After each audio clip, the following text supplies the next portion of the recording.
I keep hearing tapping from inside my walls. The first time I heard the tapping, I dismissed it. Living in an old house like mine, strange noises are a part of the charm.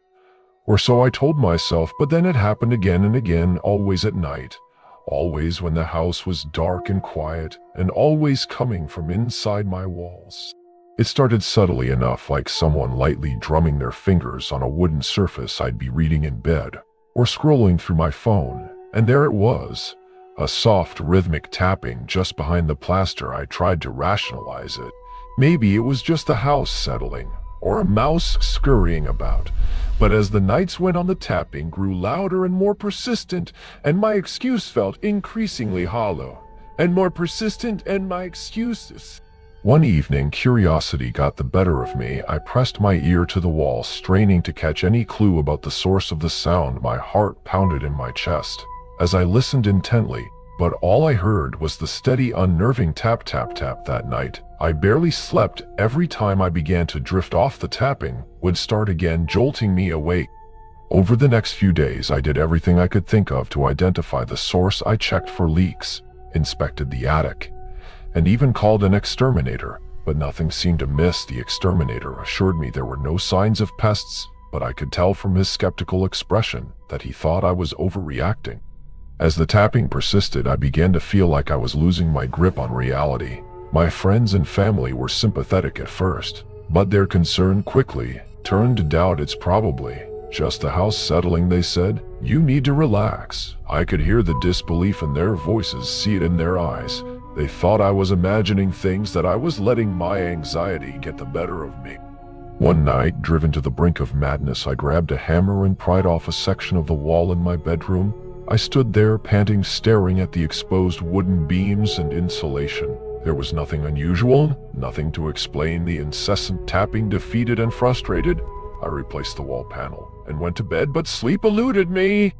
The next night, the tapping changed. Instead of the usual rhythmic pattern, it became erratic, as if someone or something was desperately trying to get my attention. My heart raced as I listened to the disjointed taps, each one sending a shiver down my spine. I tried to ignore it, but the sound was relentless, and I felt a growing sense of dread. But the sound was relentless, and I felt a growing sense of dread. One particularly sleepless night, I decided to record the tapping. I set up a microphone and left it running overnight, hoping to capture some evidence to prove I wasn't going insane. The next morning, I played back the recording, my hands trembling with anticipation. At first, it was just the usual tapping, but then I noticed something strange between the taps. There were faint, indistinct sounds, like whispers. I increased the volume and strained to make out the words, but they were too faint, too garbled. It sounded like someone was speaking a language I couldn't understand. I shared the recording with a friend who had a knack for audio editing, hoping he could clarify the whispers. He agreed to help, but his expression grew increasingly concerned as he worked on the file. This is really creepy, he said, shaking his head. I can't make out the words, but it definitely sounds like someone or something is trying to communicate.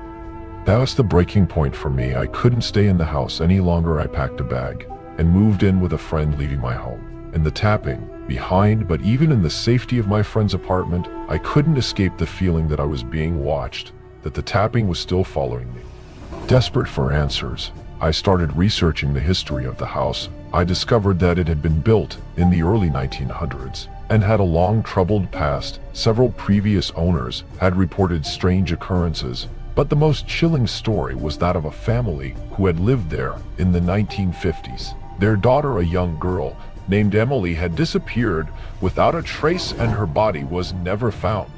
The more I read, the more convinced I became that Emily's spirit was still trapped within the walls of my house, trying to reach out for help. I knew I had to confront whatever was behind the tapping to free Emily and put an end to the torment. I returned to the house, armed with a flashlight and a sense of determination. The tapping began almost as soon as I stepped inside, louder and more insistent than ever. I followed the sound to the living room, where it seemed to be coming from behind the fireplace. Taking a deep breath, I began to dismantle the brickwork, my hands shaking with a mix of fear and anticipation. As I removed the final bricks, a foul smell filled the air. and I gagged, covering my nose and mouth with my sleeve. Inside the cavity, I found a small, decayed box. My hands trembled as I opened it, revealing a collection of old, tattered papers and photographs.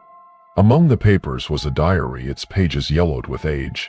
The handwriting was shaky and difficult to read, but I managed to make out enough to piece together Emily's story.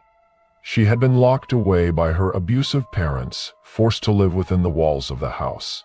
The tapping had been her desperate attempt to call for help, but no one had ever come to her rescue. Tears filled my eyes as I read the final heartbreaking entry: "They'll never let me out, I'll die here, and no one will ever know." I knew I had to give Emily the closure she deserved. I contacted the local authorities and shared my discovery, hoping they could help bring her story to light.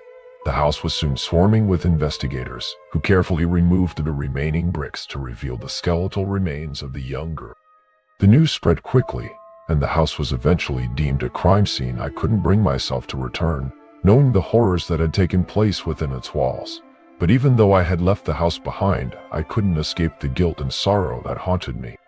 I still hear the tapping, sometimes echoing in my mind like a ghostly reminder of Emily's suffering.